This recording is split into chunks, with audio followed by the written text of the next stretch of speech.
induced EMF. ठीक है, that's good. Well, I'm only asking about the word electromagnet. कि इसका रेफरेंस क्यों लिया है हमने, like why this chapter named as electromagnet. अभी इंडक्शन पे नहीं जा रहे हैं, let's start with electromagnet.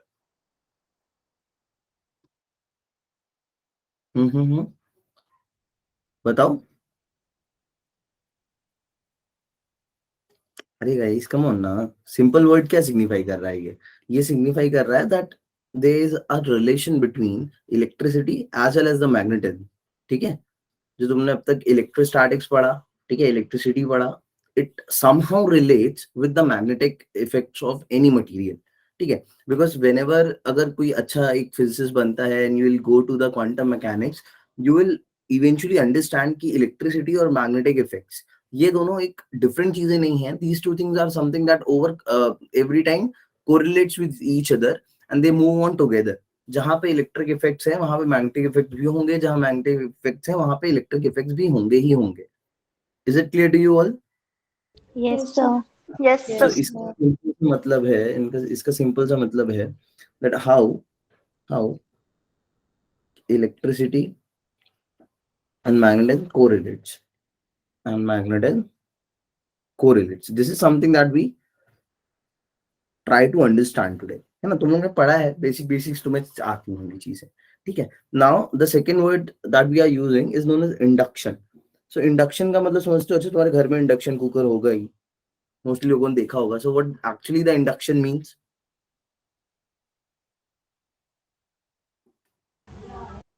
Induce होना है, प्रोडक्शन.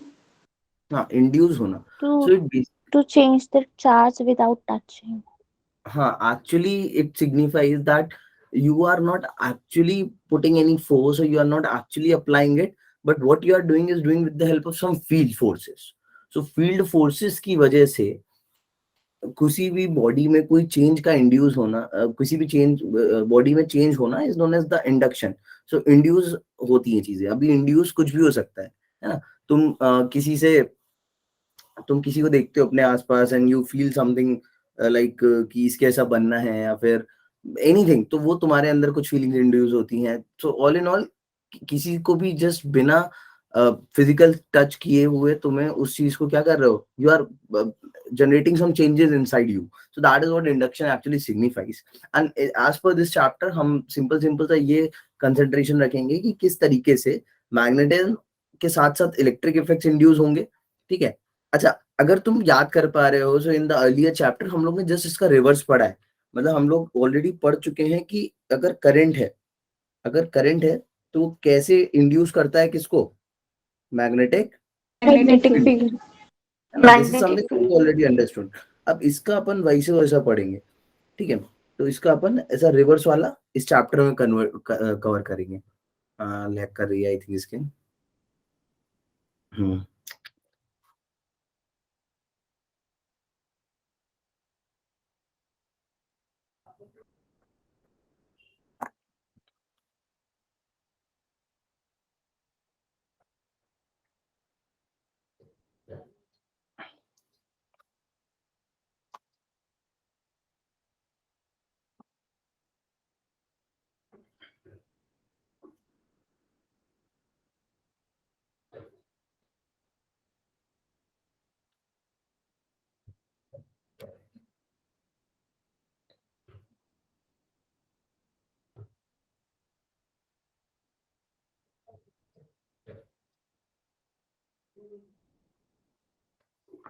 है ना.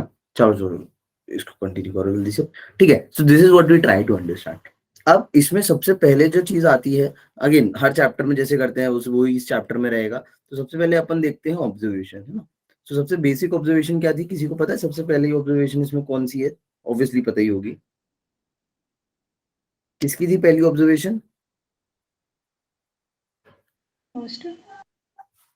ना ऑस्टेट की इसमें नहीं थी. ये तो चैप्टर ही चालू होता है किसकी ऑब्जर्वेशन से? किसकी ऑब्जर्वेशन से? फैराडेज की, है ना. सो फैराडे ने सबसे पहले ऑब्जर्व किया था कि किस तरीके से मैग्नेटिक फील्ड्स लाइंस जो हैं है ना, वो किस तरीके से करंट इंड्यूस कर रही हैं, and उन्होंने ऑब्वियसली करंट से पहले ईएमएफ को देख समझा था, दैट हाउ द इलेक्ट्रोमैग्नेटिक और how the change in the magnetic field lines through any surface is causing some sort of potential to generate. ठीक है, अब इस चीज को समझने के लिए there are certain terminologies that you have to jingle with, कि तुम्हें वो बहुत अच्छे से होनी चाहिए। तो जो सबसे पहले टर्मिनोलॉजी आती है, जो क्वेश्चंस भी बनते हैं बोर्ड में काफी ज्यादा, that is known as magnetic flux, है ना। और flux is something that I have explain you so many times. So magnetic flux में किसी को दिक्कत नहीं होगी, सबको पता है मैग्नेटिक फ्लक्स क्या होने वाला है। Number of magnetic lines passing through a particular area. हाँ, कुछ एक चीज मिसिंग थी इसने जो भी बोला, क्या मिसिंग था? Sir, number of magnetic field lines passing through a particular area. 2 minute. नहीं,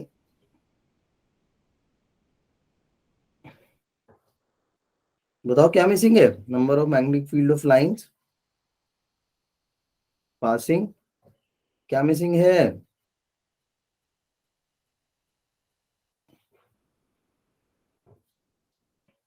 अभी समझ में आया क्या मिसिंग था? Yes, sir. Yes, sir. हुआ गिवन सरफेस, ठीक है ना। देखो, why I'm emphasizing on the perpendicular word, because this is the way how we have defined it, है ना। उसको अपन ने बच्चा डिफाइन ही ऐसे किया है, ठीक है।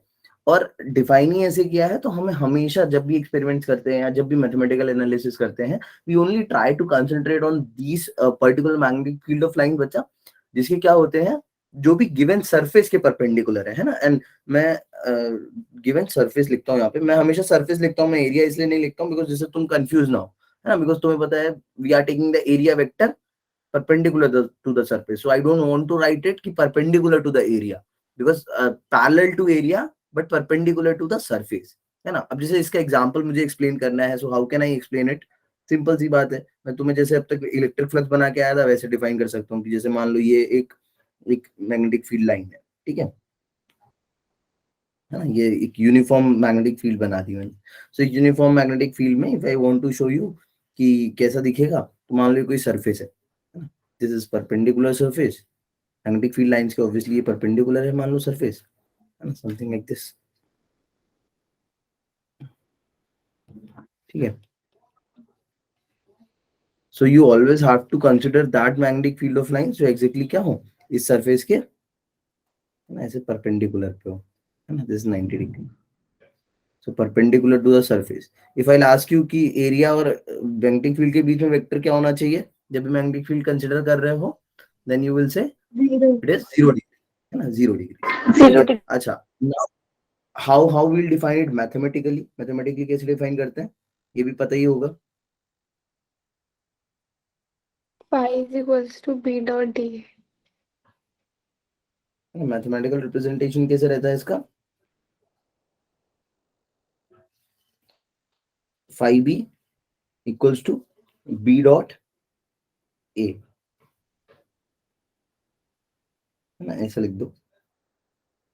अच्छा, डॉट प्रोडक्ट क्यों ले रहे हैं, this is also something I have explain you so many times. Dot product लेने का मतलब ही यही है, जब हम दो चीजें चाहते हैं कि एक डायरेक्शन में ले रहे हो, तो हम चाह रहे हैं कि magnetic field and area vector maximum तभी होगा, मतलब मैग्नेटिक फ्लक्स तब मैक्सिमम होगा जब ये दोनों एक डायरेक्शन में होंगे। एंड जब भी ये दोनों एक डायरेक्शन में नहीं होंगे, फॉर एग्जांपल 90 डिग्री पे होंगे, तब मैग्नेटिक फ्लक्स 0 आने वाला है ना, है ना। तुम्हें पता है that it will be maximum at 0 degree, तब यहाँ पे क्या हो जाएगा, बी ए, खाली बी इंटू ए बचेगा, वो मिनिमम 0 हो जाएगा बिकॉज cos 90, इसको खोल के अपन ये लिखते हैं ना, बी ए cos थीटा, ठीक है ऐसा। अब इसके कुछ एक दो एग्जांपल्स देख लो, चलो जल्दी से इसी में।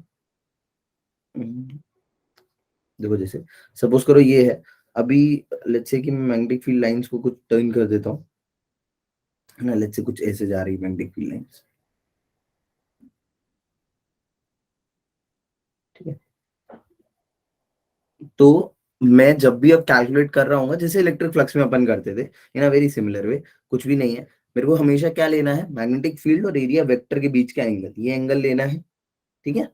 और इस एंगल को लेते हुए मुझे कॉस कंपोनेंट लेना है, मतलब I am interested at this magnetic field, इसका वो कंपोनेंट जो इधर पे आ रहा होगा, ठीक है, इस फील्ड का वो कंपोनेंट जो इधर आ रहा होगा, इस फील्ड का वो कंपोनेंट जो इधर आ रहा होगा, है ना। Always try to take this, तो हमेशा याद रखना कि ये बच्चे इसमें जो गड़बड़ करते हैं मोस्टली एग्जाम में भी ये इसी तरीके से देते हैं कि तुम ये चीज पे ही गड़बड़ करो।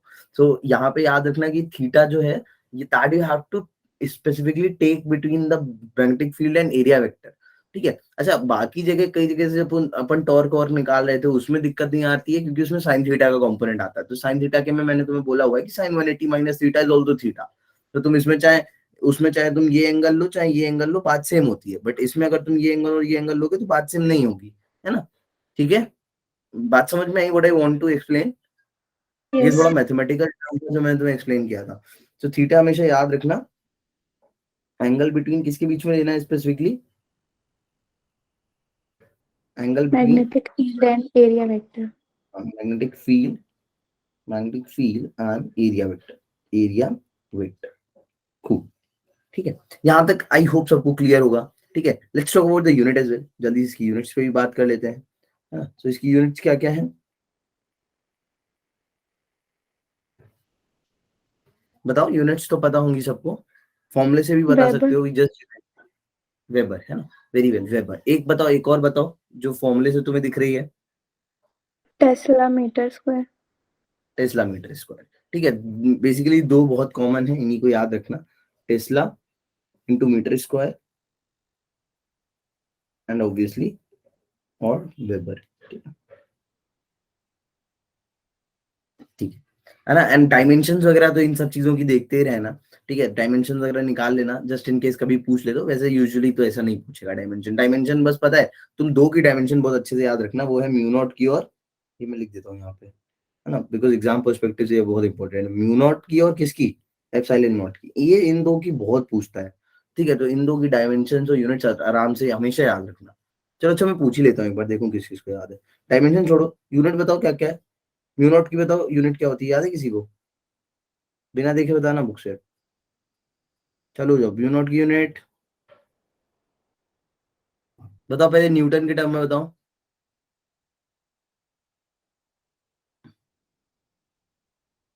न्यूटन पर क्या होती न्यूटन है? पर एम्पियर स्क्वायर। न्यूटन पर एम्पियर स्क्वायर। अच्छा, मैंने याद करने का तुम्हें तरीका भी बताया हुआ है। इफ यू रिकॉल, मैंने बोला है ना कि मैग्नेटिक फील्ड की ऐसे याद रखो, वेबर पर मीटर स्क्वायर, और उसमें वेबर पर मीटर स्क्वायर आ जाता है बी में, तो म्यू नॉट में क्या आएगा? वेबर पर। अगर इसकी दूसरी वाली में लिखो तो इसकी दूसरी वाली क्या हो जाएगी? वेबर पर एम्पियर मीटर। Ampere meter. इसमें वेबर के साथ एम्पियर मीटर आ रहा है तो न्यूटन के साथ एम्पियर स्क्वायर आता है, ऐसे याद रखो, है ना। और मैग्नेटिक फील्ड की तुम्हें बताई थी ऐसे ही, मैग्नेटिक फील्ड में जस्ट अपोजिट होता है। मैग्नेटिक फील्ड की यूनिट एक हो जाती है न्यूटन पर एम्पियर मीटर, है ना, न्यूटन के साथ ही आ जाता है, न्यूटन पर एम्पियर मीटर। और एक हो जाती है वेबर पर मीटर स्क्वायर, ठीक है। Meter square. एप्सिलॉन की बताओ, एप्सिलॉन की तो याद होगी यार, याद रखो प्लीज। कूलॉम पर, कूलॉम स्क्वायर पर न्यूटन मीटर। क्या सही लिखी है मैंने? गाइस लर्न करना पड़ेगा ये, इसको याद करो जल्दी। अभी इन दो का बहुत पूछता है, मैंने बार बार बोला तुमको, कम से कम 30-40 बार मैं ही करा चुका हूँ अब तक तो क्लास में। बोलो इसको जल्दी से याद करो, कूलम स्क्वायर पर न्यूटन मीटर स्क्वायर। ओके, किसी को याद है? किसी को याद नहीं है क्या? याद करो इसको जल्दी बच्चों, अब तो नहीं भूलोगे। Shall we move ahead then? Yes, sir. Yes. ना देखो, ये बेसिक बेसिक चीजें हैं। एक बार चलो बहुत टफ चीज गलत करके आओगे तो उतना दुख नहीं होगा। अभी ये बेसिक बेसिक चीजें आती है ना, और फिर एग्जाम में लगता है याद था, शिट याद था, वो याद नहीं आ रहा, वो गड़बड़ हो जाता है, ठीक है। Now it's time for you to closely understand Faraday's experimental observation. अब तुम्हारा टाइम है फैराडेज के एक्सपेरिमेंट्स को समझने का। सो फैराडेज, ऑब्वियसली हम पूरे एक्सपेरिमेंट्स तो नहीं समझेंगे, हम खाली उसके क्या समझेंगे? ऑब्जर्वेशंस या फिर कंक्लूजन, है ना, ठीक है। एक स्टेटमेंट लिख रहा हूं मैं, फैराडेज लॉ की ही एक स्टेटमेंट। अच्छा कोई बोल दो, पता हो किसी को तो, एनीवन, पलक, जोया, तान्या, कोई भी बोल दो। फैराडेज का तुम्हें फैराडे लॉ तो याद ही है, क्या होता है लॉ?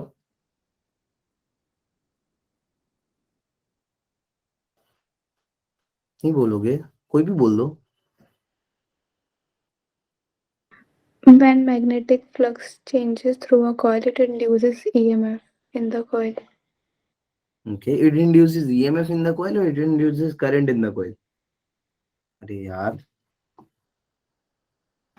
मेरा डिस्कनेक्ट क्यों हो रहा है? अच्छा बताओ बताओ, ये चीज बताओ, कैन आई से जो अर्शी ने बोला क्या वो सही है? पहले बताओ, सब लोग सोच के अपने अपने लेवल पे ही सोच के बताओ, what Arshi said, is it correct और not? Sir, change with time होगा ना? चेंज ऑफ एरिया था। चेंज ऑफ एरिया था? अच्छा, अर्शी ने क्या बोला वो गलत है, मतलब तुम लोग कह रहे हो? तो change of area of the coil था ना। Okay okay, Arshi what's your opinion? इस पे तुम कैसे अपने आप को एडवोकेट करोगे? देखो अर्शी ने क्या बोला, मैं साफ साफ यहाँ पे लिख भी देता हूँ। अर्शी ने बोला कि change of magnetic flux, change of magnetic flux flux causes EMF, एक इंड्यूस ईएमएफ, ईएमएफ को क्या करता है? इंड्यूस करता है। Induce. ठीक है, ये अर्शी ने बोला। अब तुम लोग इसमें क्या क्या बोल रहे हो, गड़बड़ है? बोलो पलक, महक, जोया, क्या बोल रहे थे? बोलो, comment on it. EMF induce जब होता है जब जो कॉइल का जो एरिया होता है जब वो चेंज होता है with respect to the magnetic field. ठीक है, एरिया जब चेंज होता है, area is changing. So what you are saying कि ये स्तुति, ये अर्शी वाली गलत है या इनकम्प्लीट है? सर एरिया चेंज Complete होगा है। वही तो मैग्नेटिक फ्लक्स चेंज हो रहा है। Exactly exactly. सो वो अर्शी अपने आप को एडवोकेट कर रही है, जो बिल्कुल सही है कि एरिया चेंज हो रहा है वो तभी पॉसिबल है, बिकॉज एरिया चेंज होने की वजह से ही तो ईएमएफ मैग्नेटिक फ्लक्स चेंज होगा। ठीक है, अच्छा मैं एक बार समझा देता हूँ। पहली चीज, ये बात तो सही है। आज एक और चीज, मैंने एक और पॉइंट रखा कि क्या मैं इसकी जगह ये बोल सकता हूँ दैट करंट इंड्यूसेस, ऐसा बोलना भी सही होगा क्या? Yes sir. अग्री करोगे यस सब लोग इसमें? यस बोलो।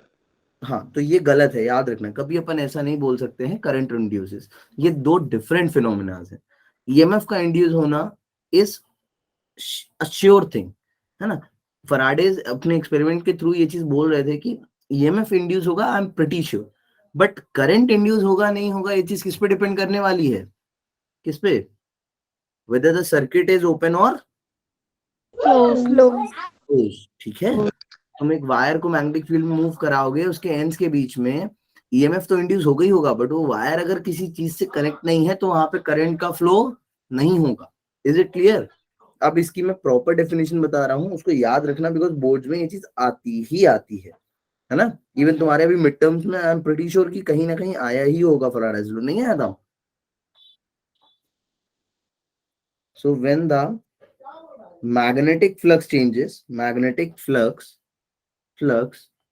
through a circuit, लिख देते हैं इसको ऊपर, through a circuit changes, क्या बोला उनने? an induced EMF सबको पता है what EMF stands for, electromotive force, है ना? And EMF electromotive force. देखो यहाँ पे ईएमएफ की बात क्यों हो रही है, क्योंकि तुम्हें पता है EMF is something that is irrespective of the circuit is close और ओपन, है ना? तुम्हारे पास सेल हाथ में है, उसका ईएमएफ है। तुम्हारे पास सेल बैटरी किसी चीज से कनेक्ट है, किसी लोड से कनेक्ट है, then also it has the EMF. So EMF is something that is independent of the load, whether the load is connected or not. Is it clear? तो यही logic है। देखो छोटी छोटी ना यस टर्म अच्छा पकड़ा करो तुम लोग, कि तुम, हम लोग ने यहाँ ऐसा क्यों नहीं लिखा, कहीं पे तुमने ऐसा नहीं पढ़ा कि वोल्टेज इज इंड्यूस, है ना? अपन क्यों वोल्टेज इंड्यूस नहीं लिख रहे हैं कभी, इलेक्ट्रोमोटिव फोर्स का इंडक्शन क्यों लिख रहे हैं?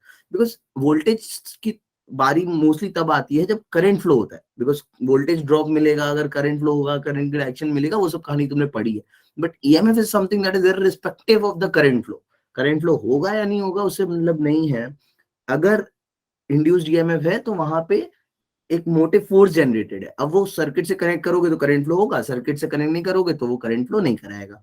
So when the magnetic flux through a circuit changes and induced EMF electromotive force क्या होगा? विल प्रोड्यूस, है ना? इलेक्ट्रोमोटिव फोर्स विल प्रोड्यूस या जनरेट। ठीक है, ये बात क्लियर है? अब इसी डेफिनेशन को तुम अगर एग्जाम में लिख रहे हो तो थोड़ा ऐड ऑन करके इसमें डायरेक्टली इसी के साथ लिख दो कि प्रोड्यूस्ड इस तरीके से, will generate and like this, right it like this, whose magnitude is equal to, magnitude किसके इक्वल बताया उनने? बोलो किसके इक्वल बताया? E is equals to N d phi by dt. d phi by dt. What means it means equal to the negative rate of change of what? Rate of change of, बोल स्तुति सो मत, Magnetic flux. Rate of change of magnetic flux. ठीक है, अब देखो तुम लोग जो है बच्चा कंफ्यूज हो रहे थे ना कि एरिया होगा चेंज नहीं होगा, पहले चलो अच्छा मैथमेटिक्स देख लो इसकी, मैं वो एक्सप्लेन भी करता हूँ। सो मैथमेटिकली इसको अपन कैसे लिखेंगे,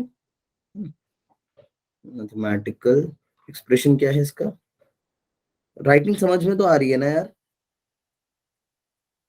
Yes, sir.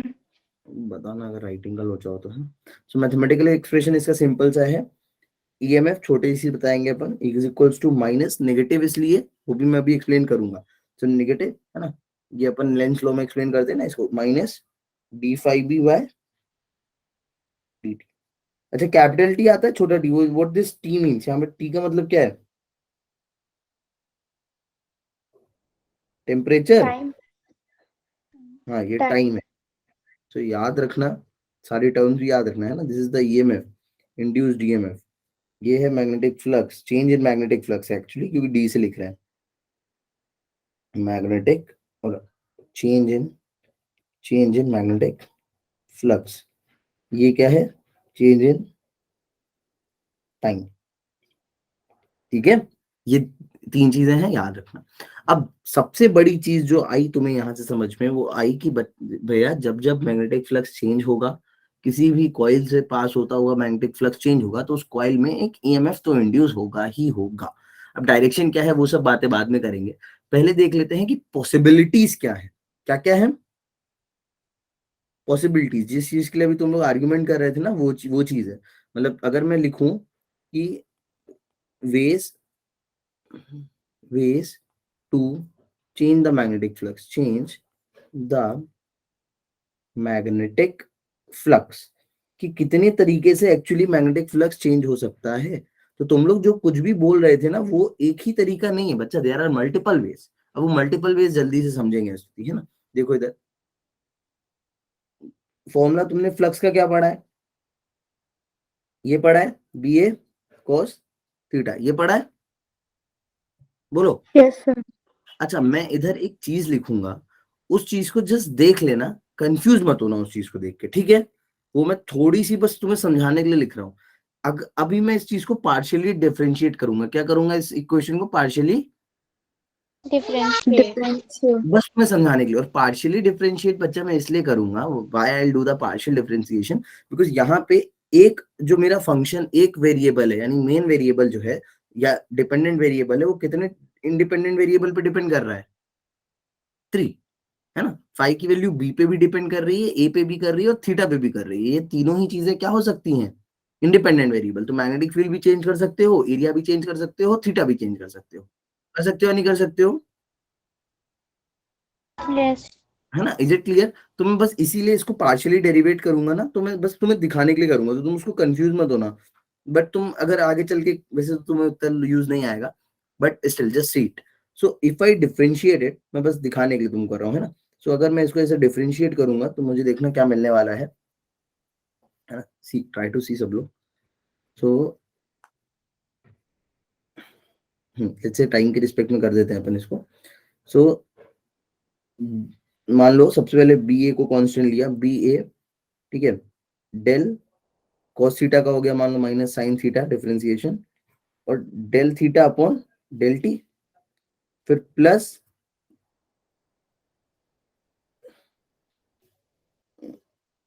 अभी मान लो इसमें एरिया आगे आ गया, cos थीटा आगे आ गया, या बी आगे आ गया, cos थीटा आगे आ गया, del A upon del T, और प्लस, मैं बस तुम्हें एक चीज समझाना चाह रहा हूँ, इसलिए मैं ये चीज लिख रहा हूँ, प्लस एरिया हो गया, टाइम हो गया, बी रह गया, so A cos theta del B upon del t. देखो अब कुछ मत देखना, बस तुम बच्चा इस चीज को देखते रहना जिसको मैं हाईलाइट कर रहा हूँ, है ना। इस टर्म को, इस टर्म, अरे यार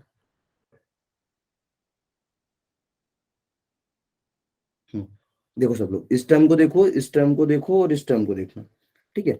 ये तीन टर्म क्या बताने का ट्राई कर रहे हैं, तुम सिर्फ इन टर्म को देखो। मैंने पार्शियली इसलिए किया कि इन तीनों में से कुछ भी चेंज होगा तो मेरा मैग्नेटिक फ्लक्स क्या होने वाला है, चेंज होने वाला है। तो मेरा मैग्नेटिक फ्लक्स का चेंज किस किस पे डिपेंड कर रहा है, सबसे पहले तो शार्प किस पे, थीटा पे, है ना। मैं जैसे जैसे थीटा चेंज करूंगा, थीटा मींस तुमने भी देखा थीटा क्या है, एरिया वेक्टर और मैग्नेटिक फील्ड के बीच का Magnetic field angle. एंगल मैं एंगल चेंज करूंगा तब भी मेरा ये टर्म क्या होने वाला है, चेंज होने वाला Change. है। एट द सेम टाइम अगर मैं मैग्नेटिक फील्ड और थीटा को कांस्टेंट रख के किसको चेंज करूंगा, एरिया को चेंज Area. करूंगा, मतलब मैं अपनी कॉइल बड़ी छोटी करूंगा, ऐसे कॉइल का एरिया बड़ा करूंगा, छोटा करूंगा, बड़ा करूंगा, छोटा करूंगा, तब भी क्या होने वाला है, मेरा ये वैल्यू Change. चेंज होने वाला है। और एट द सेम टाइम अगर मैं एरिया और कॉस थीटा दोनों को कांस्टेंट रख के मैग्नेटिक फील्ड को चेंज करूंगा, कि फील्ड ज्यादा कर दी, कम कर दी, ज्यादा कर दी, कम कर दी, मान लो फील्ड की वैल्यू ज्यादा कर दी, ज्यादा मैग्नेटिक फील्ड लाइंस आ गई, फिर कम कर दी मैग्नेटिक फील्ड लाइंस, फिर दो बची, फिर ढेर सारी कर दी। So if the magnetic field lines या फिर it's magnitude is changing, it will also generate the magnetic flux. तो ये थे ways to change the magnetic flux. एक नहीं है कि सर एरिया चेंज होगा तो फ्लक्स जनरेट, तो ईएमएफ इंड्यूस होगा, सर मैग्नेटिक फील्ड चेंज होगी तो मैग्नेटिक फ्लक्स ये ईएमएफ इंड्यूस होगा, सर थीटा चेंज होगा तो भी ईएमएफ इंड्यूस होगा। सो देयर आर थ्री वेज। कौन से तीन तरीके मैंने तुम्हें अभी पढ़ा दिए। पहला तरीका तो क्या बोलता है, तुम क्या चेंज कर लो, angle between, Theta. Area vector and Area vector. Magnetic field vector. Angle between area vector magnetic and magnetic field. अच्छा यही सबसे मेन है, यही अपन पूरा एनालिसिस इसका ही करने वाले। क्यों करने वाले हैं, बिकॉज ये सबसे सिंपल है। इस केस में तुम्हें बस क्या करना है, रोटेट द, तुम्हें कॉइल को सिर्फ क्या करना है, Coil. घुमाना है Rotate करना है. चेंज करने के लिए। तो यही सबसे इजी है, इसीलिए अपन इसको सबसे ज्यादा पढ़ते हैं। बाकी दो और कौन कौन से हैं उनको भी लिख लेता हूँ, है ना, बट वो चीज करना उतना प्रैक्टिकल नहीं होता है। अब देखो इसी तरीके से बच्चे एनालिसिस होते हैं रियल वर्ल्ड में। तुमको जब फॉर एग्जांपल कोई जैसे कोविड, मान लो कोविड वायरस पे तुम एनालिसिस कर रहे हो, तो तुम कोविड वायरस पे एनालिसिस कर रहे हो तो तुमको पहले कोविड वायरस को देखोगे, उसको देखोगे तुम कि वो किस किस फैक्टर पे डिपेंड कर रहा है। फिर तुम उस किसी फैक्टर में देखोगे कि अच्छा इन दो को कांस्टेंट रख के इसको चेंज कर रहा हूँ तो उस पर कैसा इफेक्ट आ रहा है, इन दो को कांस्टेंट रख के इसको चेंज कर रहा हूँ तो उस पर कैसा इफेक्ट आ रहा है, इन दो को कांस्टेंट रख के इसको चेंज कर रहा हूँ तो कैसा इफेक्ट आ रहा है। मान लो तुमने ऐसे सारे वेरिएबल्स देख लिए, देन उनके इफेक्ट पढ़ लिए। as soon as you are done with its effects, तुम फिर जज करते हो कि प्रैक्टिकली उसमें से करना क्या पॉसिबल है। क्योंकि तुम लोगों ने देखा होगा, सपोज करो अगर थोड़ा सा भी बायोलॉजी से कनेक्टेड हो तो तुम्हें पता है कि दो टाइप के वैक्सीन बने थे, है ना। एक जो वो वाला आया था तुम्हारा, कौन सा वाला, कोविशील्ड और कोवैक्सीन। हाँ, दोनों कोविन और कोवैक्सीन दोनों के अलग थे, है ना। एक आई थिंक आरएनए पे, आरएनए के थ्रू अटैक करता था, एक डीएनए के थ्रू अटैक करता था। तो दोनों का वर्किंग प्रोसीजर अलग था। ऐसे ही जो स्पुतनिक आई थी उसका वर्किंग प्रोसीजर बिल्कुल ही अलग था या नहीं था। समझ पा रहे हो मेरी, तो ये चीज पढ़ना, Yes, sir. ये रिसर्च पेपर सर्च करके उनको पढ़ना, so you will understand it कि there are multiple ways to attain the same thing, है ना। अभी मेरे को एक achievement, if I want to achieve a goal, तो मैं उस गोल को अचीव करने के लिए देयर आर मल्टीपल वेज, एक कोई फिक्स्ड वे नहीं है। सो इन अ वेरी सिमिलर वे ऐसे ही हर चीज का एनालिसिस होता है बच्चा, फिर वो किसी भी फिजिकल साइंस का हो, फिजिक्स, मैथ्स, फिजिक्स, केमिस्ट्री या बायोलॉजी। तो अब मान लो तुमने यहाँ पे देखा पहला तरीका तो ये है, बाकी दो तरीके कौन कौन से तुमने निकाले, कि एक और तरीका क्या बोल रहा है कि यूज वैरिंग मैग्नेटिक फील्ड। तुम फील्ड को कंटिन्यूअसली वेरी कर सकते हो, but again that is something which is not practically possible, so we don't use it usually. और तीसरा ऑप्शन क्या है, कंटिन्यूअसली क्या करूं, change the area vector. Area of coil, area vector नहीं, area of coil. Area of coil मतलब मैं क्या बोल रहा हूँ जी, सरफेस एरिया चेंज करो। क्या करो, सरफेस को चेंज करो, छोटा बड़ा छोटा बड़ा छोटा बड़ा छोटा बड़ा सरफेस को करेंगे। मेरी वॉइस ब्रेक हो रही है क्या गाइस, नो सर, क्लियर है। क्लियर है यार जो है, Sir, clear है. इंटरनेट इश्यूज है मेरे साइड से, सो आई होप सबको क्लियर हो। यहाँ तक सबको क्लियर है ना, अभी तो गड़बड़ नहीं करोगे, ये चीज समझ में आ गई, यस सर। है ना। So there are three options, और तुम इन तीन में से एक वाला जो सबसे ज्यादा प्रैक्टिकल है, वील बी यूजिंग इट। ठीक है, ये तो बात थी फराडेज लॉ की। अब फराडेज लॉ से ही जनरेट होता है second law of electromagnetic induction. अच्छा, this is what you call sometimes first law of electromagnetic induction, है ना, इसको कई बार बच्चे ये भी कहते हैं the first law of electromagnetic induction. Second law of electromagnetic induction क्या आता है, वो भी किसी को पता है? क्या होता है? Lenz law. Lenz law. अब लेंस लॉ क्या कहता है?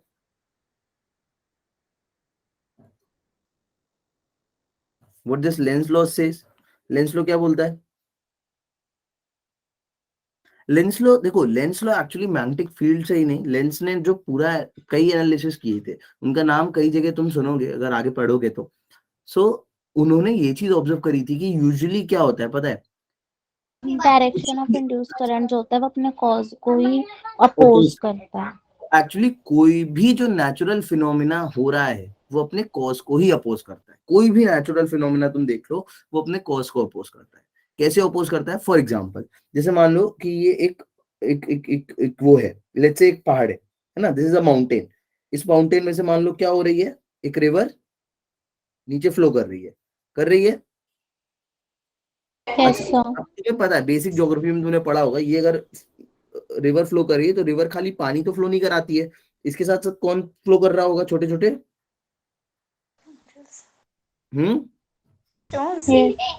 स्टोन्स या सिल्ट पार्टिकल्स कर रहे होंगे, नहीं कर रहे होंगे?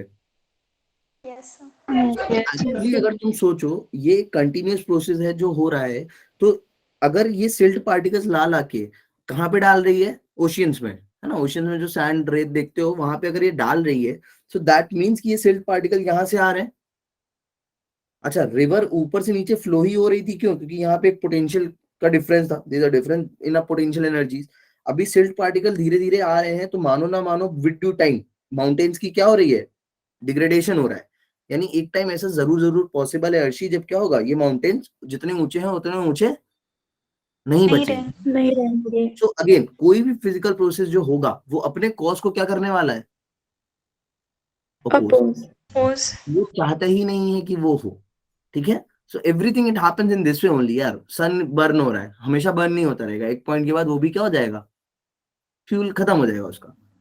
So every natural phenomena is happening in a way that it's opposing its cause. So in a very similar way, what Lenz law says, Lenz law ने सिंपल सी बात बोली, ध्यान से सुनना, मैं बहुत स्पेसिफिक वर्ड्स में लिखूंगा इसको, ये चीज ऐसे ही याद रखना तो बहुत अच्छा रहेगा, मतलब मजा भी आएगी तुमको समझने में। सो जो भी डायरेक्शन होता है, ठीक है, वो डायरेक्शन वर्ड्स का, मतलब डायरेक्शन का यूज जरूर करना है इधर वर्ड का। तो द डायरेक्शन ऑफ हाँ ऑफ द इंड्यूस्ड ईएमएफ, अब जो जोया ने बोला, direction of the induced EMF, ठीक है, और द करंट, अब यहाँ पे मैं करंट भी लिख देता हूँ, और the current in any circuit is such that it opposes the cause that produced it।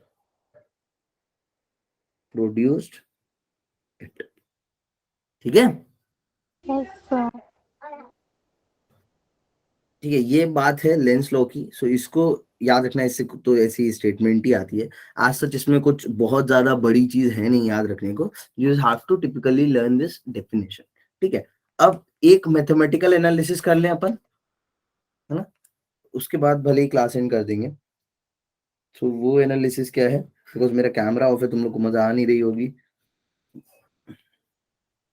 देखो, this is something we'll try to calculate कि how to calculate the induced potential.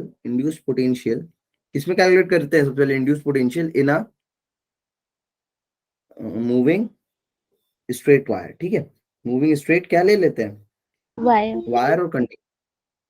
ठीक है, इसमें देखते हैं कि इसमें किस तरीके से मैग्नेटिक फील्ड ईएमएफ जनरेट होगा दो एंड्स के बीच में। किसी को फॉर्मूला याद है? क्या बनता है फॉर्मूला इसका? किसी को याद नहीं है? अच्छा देखो, एक चीज मैं और इधर लिख देता हूँ,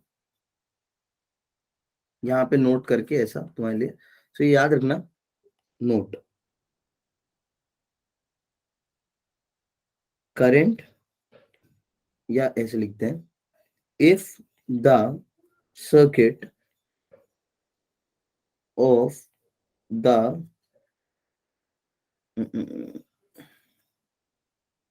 moving coil is closed, then with induced EMF and yes लिख दो a current will also क्या होगा इंड्यूस। ठीक है, ये याद रखना कि करंट हमेशा इंड्यूस नहीं होगा, बट अगर सर्किट क्लोज है, ठीक है, मूविंग कॉइल का तुम्हारे, तो वहां पे ईएमएफ के साथ साथ एक करंट भी इंड्यूस होगा। ठीक है, अब देखो इसी को देखते हैं। जैसे इस केस में, तो इस केस में करंट की अपन कोई बात नहीं करेंगे, बिकॉज मेरे लिए अभी सर्किट देखना, मैं ओपन बनाऊंगा। तो मान लो ये एक मैग्नेटिक फील्ड लाइंस है, जैसे तुम्हारा इन्वर्ट जा रही है।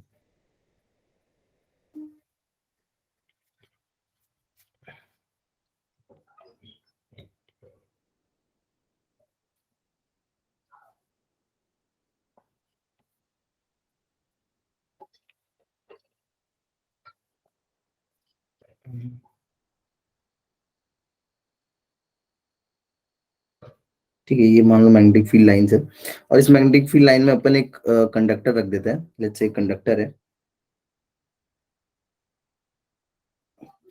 कंडक्टर की तुम्हें मैं लेंथ दे देता हूँ।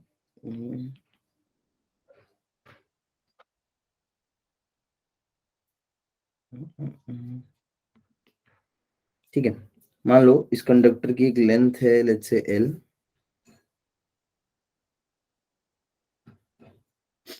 तो एल इज द लेंथ।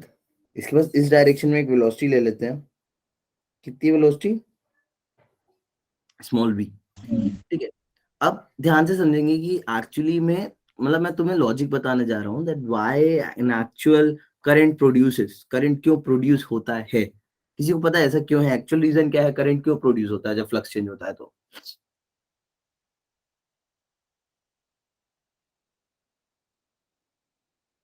अच्छा नहीं बताओगे? देखो, अच्छा करंट करंट प्रोड्यूस हो रहा है या ईएमएफ प्रोड्यूस हो रहा है, उसका मतलब क्या है? देखो समझो, ईएमएफ मतलब समझते हो? ईएमएफ मतलब क्या है एक्चुअल? ईएमएफ का मतलब फिजिकल मीनिंग समझ पा रहे हो कि कंडक्टर के अंदर अगर इसमें मैं बोलूं कि इसके एंड्स के बीच ईएमएफ जनरेट है, मान लो इसके एंड्स के बीच ईएमएफ जनरेट है, तो उसका मतलब क्या है? क्या समझ पा रहे हो तान्या कि ईएमएफ मतलब क्या है इसके एंड्स के बीच अगर ईएमएफ जनरेटेड है तो? अरे कुछ नहीं है, ऐसे समझो। देखो, जब भी तुम्हें कहीं कोई बोल रहा है कि ईएमएफ जनरेटेड है या इसके पास एक ईएमएफ है, तो इसका मतलब ये है कि उसके एक एंड पे इलेक्ट्रॉन्स क्या है? तैयार बैठे हैं। कैसे बैठे हैं? एनर्जाइज्ड इलेक्ट्रॉन्स तैयार बैठे हैं क्या करने के लिए? बोलो। मूव करने के लिए। हाँ, लीव करने के लिए। जैसे ही उन्हें एक पाथ मिलेगा, वैसे ही वो क्या कर जाएंगे यहाँ से? जाएंगे। लीव कर जाएंगे। आई बात समझ में? तो ये है ईएमएफ का मतलब। ईएमएफ का मतलब ही यही है कि उसने क्या कर रखा है, पॉजिटिव चार्जेस को और नेगेटिव चार्जेस को क्या कर रखा है, कहीं ना कहीं सेपरेट आउट कर रखा है, कि जैसे ही उसको सर्किट कंप्लीट मिलेगा, वो जल्दी से इन इलेक्ट्रॉन्स को क्या कर देगा, पुश कर देगा। आई बात समझ में? This is what significal physical significance of the EMF word. समझ पा रहे हो मेरी बातें? अब करंट का मतलब क्या है? करंट फ्लो होगा या ईएमएफ फ्लो होगा, इसका मतलब क्या है कि चार्जेस के ऊपर फोर्स लगना चाहिए। चार्जेस के ऊपर अगर फोर्स लगेगा तो ही तो इलेक्ट्रॉन यहाँ पे रहेंगे।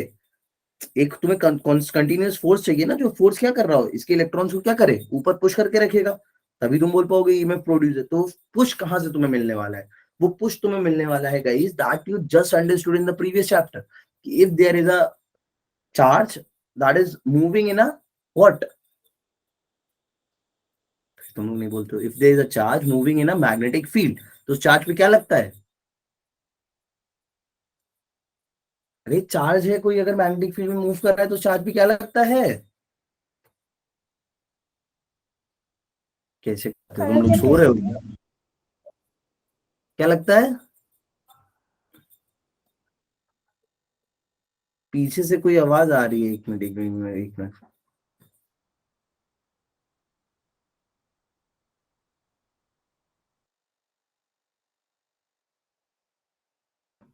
हेलो, अभी ठीक है? अभी भी आ रही है क्या आवाज? हाँ, अब बताओ, मैं ये पूछ रहा था, ईएमएफ का मतलब समझ में आ गया ना? हेलो, अभी ये बताओ कि ईएमएफ जनरेट करने के लिए तुम्हें क्या चाहिए? सेपरेशन चाहिए, तुम्हें एक तरफ इलेक्ट्रॉन्स चाहिए, एक तरफ तुम्हें क्या चाहिए? पॉजिटिव चार्जेस चाहिए, नहीं चाहिए? Yes, तो sir. वो Yes, sir. इलेक्ट्रोमोटिव फोर्स मतलब कि वो फोर्स जो इलेक्ट्रॉन्स और प्रोटॉन्स को अलग करके पुश करके रख रहा है, तो वो फोर्स यहाँ पे किससे मिलने वाला है उसको? तुमने फॉर्मूला पढ़ा है ऐसा? पढ़ा है ऐसा कुछ? Magnetic force Yes, से. sir. ये Yes, sir. फोर्स कब लगता है? ये फोर्स कब लगता है? कब लगता है force? F equals to V cross B कब लगाते हो तुम? जब चार्ज पार्टिकल मैग्नेटिक फील्ड में मूव करता है. जब चार्ज पार्टिकल मैग्नेटिक फील्ड में मूव करता है। तो बच्चा हम वही तो कर रहे हैं, हम यहाँ पे चार्ज पार्टिकल को ना मूव करा के पूरे पूरे कंडक्टर को क्या करा रहे हैं? मूव करा रहे हैं। और जब पूरा कंडक्टर जिया मूव कर रहा है तो कंडक्टर के साथ उसके अंदर के चार्ज पार्टिकल्स भी क्या कर रहे हैं? मूव। और मूव जैसे कर ही मैग्नेटिक फील्ड में मूव करेंगे उन सब चार्ज पार्टिकल्स पे क्या लगेगा? फोर्स। इलेक्ट्रॉन्स पे एक तरफ में लगेगा और प्रोटॉन्स पे या पॉजिटिव चार्जेस पे दूसरे साइड में लगेगा। ऑल्दो हम मान लेते हैं पॉजिटिव चार्जेस फिक्स हैं, बट मान लो उसके एटम्स फिक्स नहीं है, एटम भी मूवमेंट कर रहे हैं। तो कहीं ना कहीं जो पॉजिटिव न्यूक्लियस वाले एटम्स हैं वो सब एक तरफ आ जाएंगे और सारे के सारे इलेक्ट्रॉन्स क्या हो जाएंगे? सेपरेट आउट होके एक तरफ हो जाएंगे। बोलो क्लियर है? Yes, sir. Yes, sir. Yes. ठीक है, Yes. देखो ध्यान से समझना है इसको। मान लो इसके पास फ्री इलेक्ट्रॉन्स है, बताओ भैया इन इलेक्ट्रॉन पे फोर्स किधर लगेगा? Upward. देखो देखो इसको, लड़की को देख रहे हो? सर डाउनवर्ड, मैंने वो पॉजिटिव चार्ज की वजह से कर दी. पॉजिटिव चार्जेस पे फोर्स ऊपर लगेगा तो नेगेटिव चार्जेस पे नीचे लगेगा। मतलब इस पे अगर कंटिन्यूअस फोर्स लगेगा तो एक टाइम ऐसा आएगा कि सारे सारे इलेक्ट्रॉन्स कहाँ जाएंगे? नीचे। और इसके नीचे इसके आ अक्रॉस इसके एंड के अक्रॉस क्या जनरेट हो जाएगा? एक ईएमएफ। क्या जनरेट हो जाएगा? देखो अब इसको जल्दी से समझो, देखो ध्यान से, एवरीवन लुक हियर। सो तुम्हें पता है, if I want to calculate the force, मान लो मैं तुमसे अगर पूछूं कि magnetic force on a charge, मान लो चार्ज चार्ज की बात करते हैं, इलेक्ट्रॉन की नहीं कर रहे, चलो। इस पे क्यू चार्ज पे फोर्स कितना लगा? क्या बोलोगे? कितना लगा?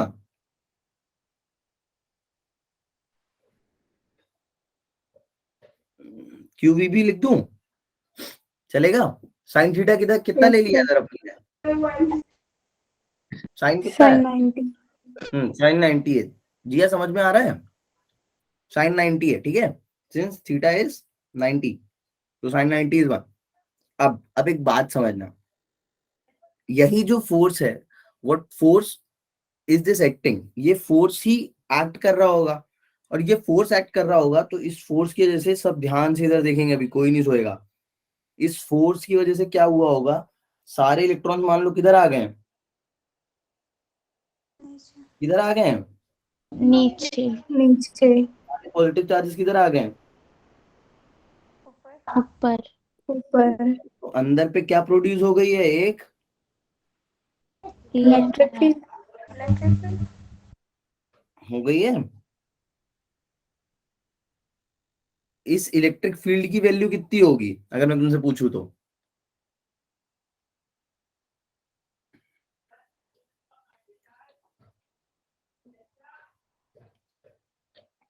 देखो इतना परेशान मत, मैं बताता हूँ।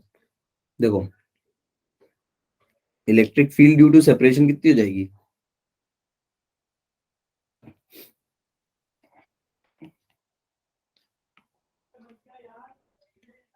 ई तुम्हें पता है कितनी होती है? F by q. हाँ, एफ बाय क्यू। तो इधर पे एफ ये यही एफ एम है क्योंकि यही फोर्स लग रहा है, और क्यू तो इलेक्ट्रिक फील्ड कितनी हो गई? वी भी हो गई या नहीं हो गई? बोलो। अब तुम्हें इलेक्ट्रिक फील्ड पता है, क्या पता है? इलेक्ट्रिक फील्ड तुम्हें पता है। क्या तुम पोटेंशियल डिफरेंस निकाल सकते हो इन दो एंड्स के बीच? अगर मैं बोलूं ये पॉइंट ए है, ये पॉइंट बी है, तुम इसके अक्रॉस पोटेंशियल डिफरेंस निकाल सकते हो? क्या तुम्हें कोई ऐसा रिलेशन पता है Palak, with the help of which Ankit you can relate potential E is equal difference? to E dot dr.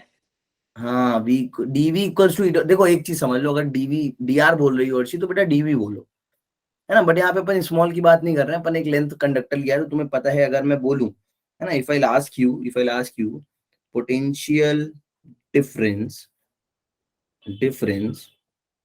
across the ends of conductor, तो ये कितना हो जाएगा, कंडक्टर्स नहीं यश कंडक्टर, तो ये कितना हो जाएगा, बोलो। स्तुति बोलेगी भाई ये बहुत सो रही है दबा के आज तो। दिव्या जी आप तुम लोग बोलो ना बेटा, क्या फॉर्मूला पड़ा हुआ है पोटेंशियल डिफरेंस इलेक्ट्रिक फील्ड के बीच में, क्या फॉर्मूला पड़ा हुआ है, पोटेंशियल इक्वल्स टू क्या पड़ा है, देखो बोलते नहीं हो तुम लोग, कैसे होगा यार, गंदे बच्चे हो। देखो इधर, ऐसा कुछ फॉर्मूला पढ़ा है तुमने, कुछ पढ़ा है, ऐसा नहीं पढ़ा है, बोलो। सर तुम पढ़ Yes. नहीं रहे हो, पढ़ा है नहीं पढ़ा मैंने है ये वाला तो बताया था। हाँ तूने Yes. ये बताया था, मैं तो बोल ही रहा हूँ, अर्शी ने बताया है। तो यहाँ से बताओ क्या बन जाएगा फॉर्मूला पोटेंशियल डिफरेंस का, V is equal to EL. EL, E की वैल्यू इधर पुट कर दो, कितना आ जाएगा, BBL. बोल लो या बीवीएल बोल दो ना, बीवीएल भी याद रखते हैं, ऐसे बीवीएल भी बोल सकते हो तुम। अब अगर ये सर्किट, इफ देखो यहाँ से बहुत इंपॉर्टेंट चीज लिखने वाला हूं मैं, है जो मैं तुम सर लोग ये को तो मोशनल ईएमएफ है ना? क्या, सर ये तो मोशनल ईएमएफ है ना? हाँ बेटा, क्योंकि ये घूम रहा है मूव कर रहा है इसीलिए तो है ये। और ये बहुत इंपॉर्टेंट चैप्टर है, पता है, मैं इसको तुम अच्छा तुमने इसको कभी रियल लाइफ में कहीं ऑब्जर्व किया है,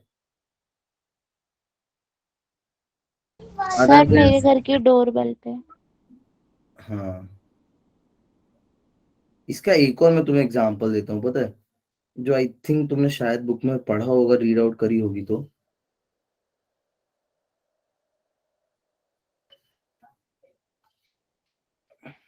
देखना ध्यान से।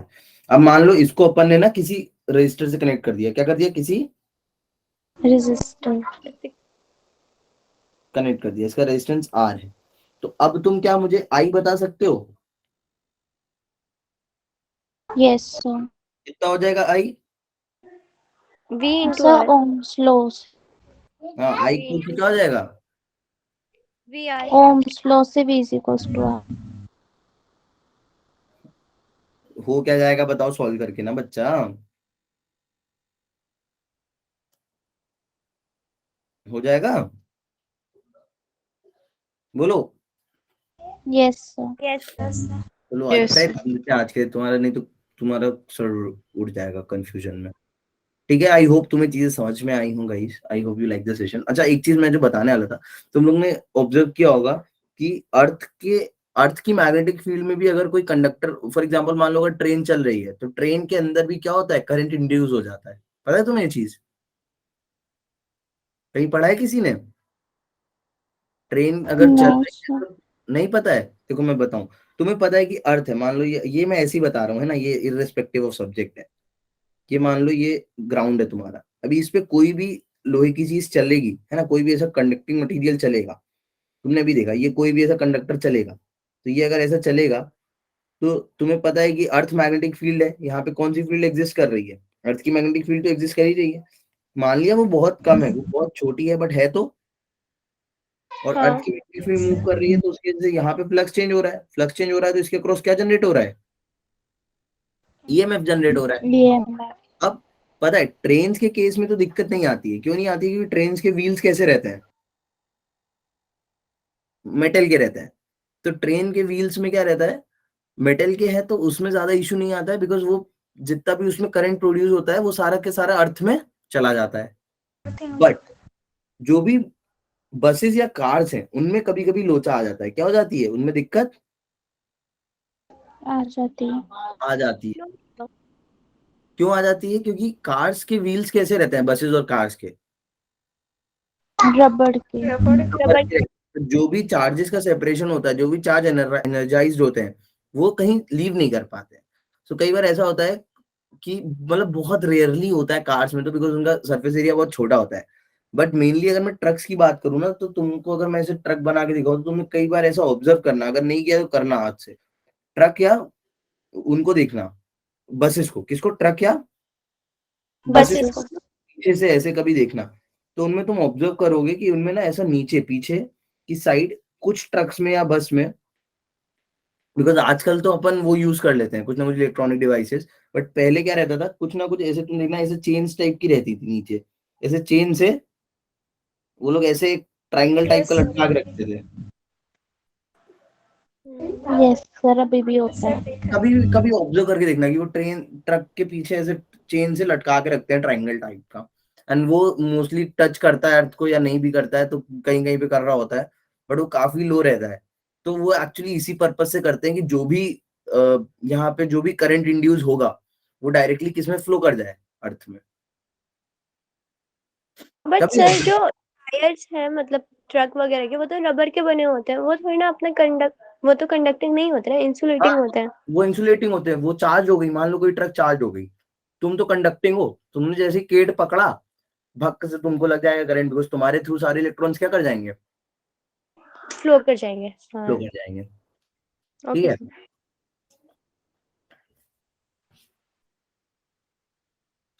चलो। सर होमवर्क वाले क्वेश्चन का आंसर आ रहा है। नहीं आ रहा कि आ रहा है? सर आ गया, cot square थीटा